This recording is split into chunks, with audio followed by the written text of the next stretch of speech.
का आगमन करेंगे, अभिनंदन करेंगे। लेखनी जिसकी साधना है और शब्द जिसके प्राण हैं, भारतीय ज्ञान परंपरा के आप ही गौरवमयी ज्ञान हैं। राजनीति के चाणक्य हैं और मानस के राम भी, आपके वचनों में बसता है ज्ञान का पावन धाम भी। मैं प्रोफेसर श्री प्रकाश मणि त्रिपाठी जी को आमंत्रित करना चाहूंगी। सर अध्यक्ष ने बल्कि चिंताशील आचार्यों का वो महान भारतीय परंपरा के आधुनिक सेतु है। सर मैं आपको आमंत्रित करती हूँ।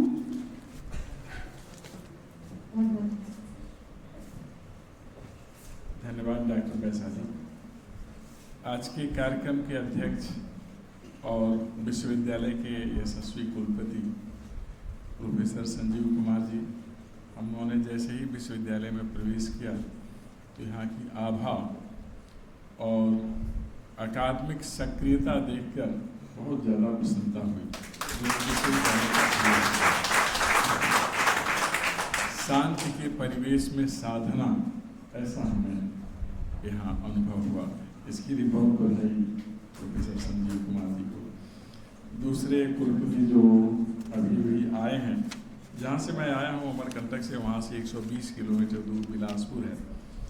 वहाँ के पंडित सुंदरलाल ओपन यूनिवर्सिटी के कुलपति प्रोफेसर वी.के. सारस्वत जी, हमारे अत्यंत प्रिय छोटे भाई और राजनीति विज्ञान के तेजस्वी आचार्य सिद्धार्थ विश्वविद्यालय के पूर्व कुलपति प्रोफेसर रजनीकांत पांडे जी, विश्वविद्यालय के बहुत विनम्र और गंभीर कुल सचिव डॉक्टर अंजनी कुमार जी, नाम जिन्होंने इस कार्यक्रम को, या डॉक्टर शुभम, डॉक्टर दीक्षा, डॉक्टर सूर्य प्रकाश अग्रहरी, दीनदयाल उपाध्याय विश्वविद्यालय से पधारे प्रोफेसर विनोद कुमार सिंह जी, बहुत से नाम हैं, मैं कुछ नाम ले ले रहा हूँ। डॉक्टर प्रीति चौधरी जी, प्रोफेसर अजीत प्रसाद राय जी, प्रोफेसर सुजीत श्रीवास्तव जी, इसके अतिरिक्त डॉक्टर रजनी चौबे, अन्यान्य जो भी यहाँ उपस्थित हैं, विदुषी देवियाँ, विभिन्न महाविद्यालयों के सम्मानित प्राचार्य, इस विश्वविद्यालय के सम्मानित संकायाध्यक्षगण, विभागाध्यक्षगण, शिक्षकगण, शिक्षिकागण, अध्येतागण, शोधार्थियों और प्रिय विद्यार्थियों, अन्य वे सभी जो किसी न किसी रूप में आज के कार्यक्रम में योगदान कर रहे हैं, वे सभी जिन्होंने आरंभ में स्वागत गीत, कुल गीत का यहाँ वाचन किया, अन्य सभी जिनकी रुचि है ऐसे अकादमिक कार्यक्रमों में। पहले तो मैं अपनी प्रसन्नता व्यक्त कर दूँ, यहाँ आने पर हम और प्रोफेसर रजनीकांत जी, हम लोग बहुत हर्षित हुए यह देख करके। राजनीति विज्ञान विभाग को बधाई ऐसे सारस्वत कार्यक्रम के लिए। उद्घाटन सत्र बहुत संक्षिप्त होता है, इसलिए मैं बहुत संक्षेप में ही अपनी बात कहूँगा। जो बीज वक्तव्य है वो प्रोफेसर रजनीकांत पांडे जी ने आप लोगों को बताई दिया है कि आत्मनिर्भर भारत पहल के अंतर्गत भारत की विदेश नीति का विकास और उसकी चुनौतियाँ, सारे तत्व उन्होंने बताया। हम आज भी जो हमारे मूल सिद्धांत हैं विदेश नीति के, जिसे पंचशील कहते हैं, पंचशील का नाम आप लोगों ने बुद्ध के दर्शन में भी पढ़ा होगा, जिससे संबंधित विश्वविद्यालय के कुलपति रहे प्रोफेसर रजनीकांत पांडे जी। लेकिन भारतीय विदेश नीति के जो 5 सील है, राष्ट्रों की एकता, संप्रभुता का सम्मान, अनाक्रमण, अहस्तक्षेप, समानता के आधार पर पारस्परिक हित और शांतिपूर्ण सहअस्तित्व, हर दौर में ये 5 सिद्धांत बहुत मायने रखते हैं। आत्मनिर्भर भारत का आशय है कि हम सामाजिक, सांस्कृतिक, आर्थिक, तकनीकी, औद्योगिक, सामरिक सभी क्षेत्रों में आत्मनिर्भर हों। एक ऐसा भारत जहां सभी के लिए विकास के पर्याप्त अवसर हों, एक ऐसा भारत जहां हर नागरिक की विशिष्ट पहचान हो, विकास के लिए सम्यक स्थान हो और सभी विद्यार्थियों को, युवाओं को विकास के लिए रोजगार के पर्याप्त अवसर मिले, जहां शिक्षा दीक्षा ऐसी हो जहां जाने के बाद आप ऊंचाइयों पर बढ़ने के लिए समर्थ हो जाएं। एक ऐसा भारत जहां का नागरिक विश्व नागरिक होगा, जो राष्ट्रीय शिक्षा नीति का एक सिद्धांत भी है कि हम अकादमिक संस्थाओं से, ऐसे विश्वविद्यालयों से विश्व नागरिक की रचना करेंगे। ऐसा भारत जहां economy of scale, economy of scope हो, एक ही स्थान पर कई प्रकार के उद्योग हों, एक ही उद्योग में कई प्रकार के सामान बने। और एक प्रमुख सामान की चर्चा प्रोफेसर रजनीकांत जी ने भी की। हम चिप बना रहे हैं जिसकी बहुत ज़्यादा ज़रूरत है, और हम आगे बढ़ते हुए रेयर अर्थ के मामले में भी बहुत जल्दी आत्मनिर्भर बनेंगे। एक सेक्टर जिसकी इन्होंने चर्चा किया वो ऊर्जा सेक्टर है। दूसरा रेयर अर्थ का है, जिसकी हमारी तकनीकी संस्थानों में, औद्योगिक आस्थानों में बहुत अधिक ज़रूरत है।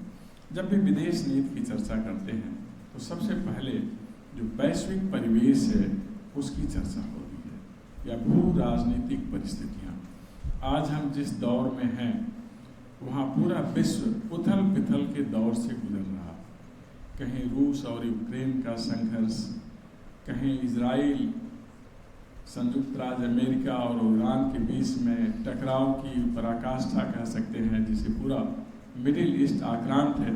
अब कहीं भी दो देशों के बीच में संघर्ष होता है तो उसका प्रभाव केवल स्थानीय नहीं होता, उसका प्रभाव वैश्विक होता है। ऐसे भू राजनीतिक परिवेश में भारत की विदेश नीति एक संतुलन, सहयोग, सद्भाव और समन्वय की विदेश नीति है। ऐसे दौर में हमारे माननीय प्रधानमंत्री घोषित करते हैं कि आज का दौर युद्ध का नहीं, शांति का होना चाहिए।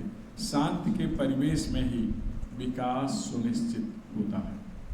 आज जब हम भारत की विकास नीति की विकास यात्रा देखते हैं तो गुट निरपेक्ष आंदोलन की चर्चा आपने सुना। हम लोग सॉफ्ट पावर के रूप में दुनिया में विदित थे।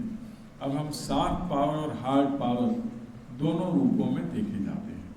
हार्ड पावर का आशय होता है to act as per situational requirements, जैसी परिस्थितियां उत्पन्न हो तदनुरूप व्यवहार करना। आज का भारत के श्रोता और निर्देश प्राप्त करता नहीं है, स्वयं निर्णय लेने वाला है। इसलिए आज के दौर में जो हमारी विदेश नीति है, जिसका विकास हुआ, उसे स्ट्रेटेजिक डायनेमिज्म कहते हैं, रणनीतिक गतिशीलता। पहले इसको ऑटोनॉमी में भी हम देखते थे, लेकिन हम तो स्वतंत्र राष्ट्र हैं तो उसके लिए ऑटोनॉमी शब्द कुछ जगह मैं सुन लेता हूँ, उचित नहीं है। तो हम रणनीतिक गतिशीलता के दौर में हैं। ये हमारी विदेश नीति का नया विस्तार है और विकास है, जहाँ हम केवल स्थानीय और क्षेत्रीय मुद्दों की बात नहीं करते, अब हम वैश्विक मुद्दों की बात करते हैं। इसलिए भारत की बात दुनिया में सुनी जाती है। पहला विकास हुआ हमारा रक्षा क्षेत्रों में, रक्षा उत्पादन में, और विशेषकर मिसाइल तकनीक के मामले में भारत दुनिया का अग्रणी राष्ट्र है। और कुछ मिसाइल हमारे, अभी तो ईरान की मिसाइलों से दुनिया चकित है। भारत की कुछ ऐसी मिसाइलें हैं जिन्हें एनिग्मा कहा जाता है, रहस्य। अभी केवल चर्चा दुनिया में आकाश की है, ब्रह्मोस की है, लेकिन उसके आगे की जो स्थिति वह सूर्य मिसाइल की है। तो हम मिसाइल तकनीक के मामले में तो दुनिया में बेजोड़ हैं। अब हम युद्धक विमान भी बनाने लगे, क्योंकि आत्मनिर्भरता रक्षा के क्षेत्र में ज़्यादा जरूरी है। तेजस विमान हमारा है। नेवी के मामले में हम बहुत सशक्त और समर्थ हैं, क्योंकि विदेश नीति तभी सफल होती है जब हमारी नभसेना, थल सेना और जल सेना यह सशक्त हो। हिंद महासागर की राजनीति बहुत मायने रखती है स्वतंत्र और निर्बाध आवागमन के लिए। यह आवश्यकता भी है और आज के दौर की चुनौती है। सबसे बड़ी चुनौती हो गई है ऊर्जा के सेक्टर में विवाद के चलते, जो मध्य पूर्व का विवाद है, और ऐसे में ग्लोबल सप्लाई चेन यह बहुत ज़्यादा बाधित हुआ है। भारत एक प्रमुख उत्पादक देश है और इसका उत्पाद दुनिया में पहुंचना चाहिए। सेवा के क्षेत्र में भी हम बहुत आगे जाते हैं। मानवाधिकार के संदर्भ में हिंदुस्तान का रिकॉर्ड बहुत अच्छा है। इसलिए दुनिया में जहाँ कहीं किसी देश में तनाव टकराव होता है तो पीस कीपिंग फोर्स में हिंदुस्तान की सेना की ज़्यादा मांग होती है। ग्लोबल सप्लाई चेन के लिए पूरी दुनिया में संतुलन, शांति और सहयोग की बहुत बड़ी आवश्यकता होती है। ये एक चुनौती है बहुत ज़्यादा बाधित हुई है। आज के दौर में एक नई चुनौती उत्पन्न किया संयुक्त राज्य अमेरिका जैसे राष्ट्र ने, उसने व्यापार को ही हथियार बना दिया, टैरिफ पॉलिसी। अब बहुत सारे स्वतंत्र राष्ट्र, संप्रभु राष्ट्र उसकी इस कुटिल नीति से बहुत ज़्यादा आक्रांत रहे हैं। हिंदुस्तान के ऊपर भी इसका असर पड़ा, लेकिन इसके लिए वैकल्पिक मार्ग होते हैं। एक देश दुनिया को बाधित नहीं कर सकता। अब पूरी दुनिया इंटरडिपेंडेंस के दौर में है, सभी का एक दूसरे से सहयोग बहुत ज़्यादा आवश्यक है। इसलिए अन्य क्षेत्रों में फ्री ट्रेड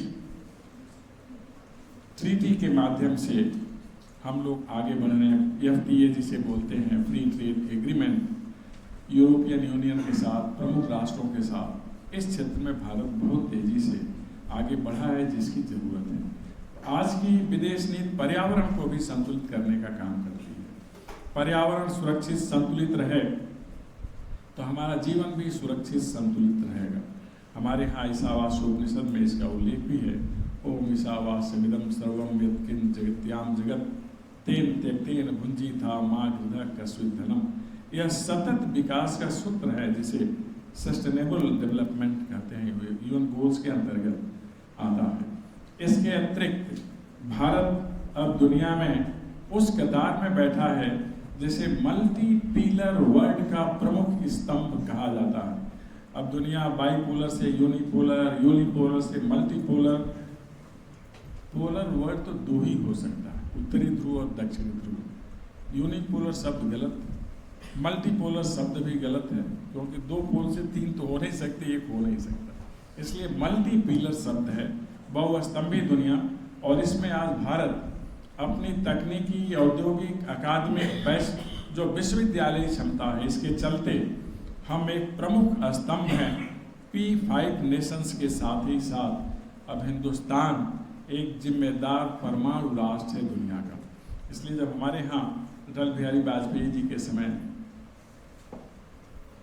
परमाणु परीक्षण किया गया तो उसका कैप्शन था बुद्ध मुस्कुराए, जिसका आशय है कि अब हम दुनिया को शांति का संदेश दे भी सकते हैं, गारंटी दे भी सकते हैं, और अब हमारी शांति सुरक्षा सुनिश्चित है, कोई हमारे ऊपर कुदृष्टि नहीं रख सकता। विदेश नीति की जो चुनौतियां हैं वो हमें और अधिक चैतन्य, सक्रिय और विकसित बनाने के लिए प्रेरित करती हैं।